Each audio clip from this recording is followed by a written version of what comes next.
شركة دلتا مصر لماكينات وخامات التعبئة والتغليف تقدم لكم ماكينة تغليف الخيار بالفاكيوم موديل 603. المكنة بتقوم بشفط وتفريغ الهواء من داخل أكياس المنتجات الغذائية، بالتالي أقدر أحافظ عليه أطول فترة صلاحية ممكنة. المكنة عبارة عن غرفتين، أول غرفة اهي وادي التانية، كل غرفة 40 في 40. زي ما احنا شايفين جسم الماكينة بالكامل من ستانلس ستيل 304. هبدأ دلوقتي أجرب الماكينة.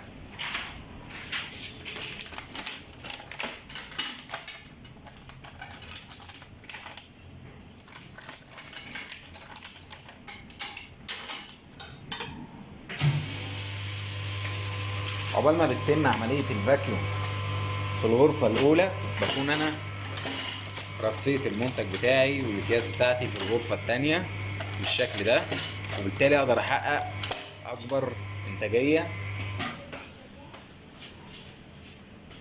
أهو زي ما احنا شايفين. السلام عليكم. هبتدي في الغرفة التانية. ادي عندي اهو،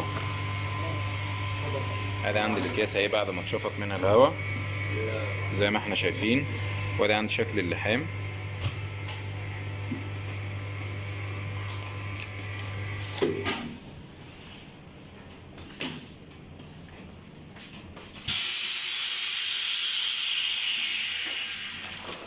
اهو نيجي نشوف الاكياس اهي، ادي شكل الاكياس برضو اهي بعد ما تمت عملية الفاكيوم. ماكينة فاكيوم غرفتين موديل 603 مقدمة لكم من شركة دلتا مصر للماكينات وخامات التعبئة والتغليف، باب الشعرية، شرح حسن مصطفى.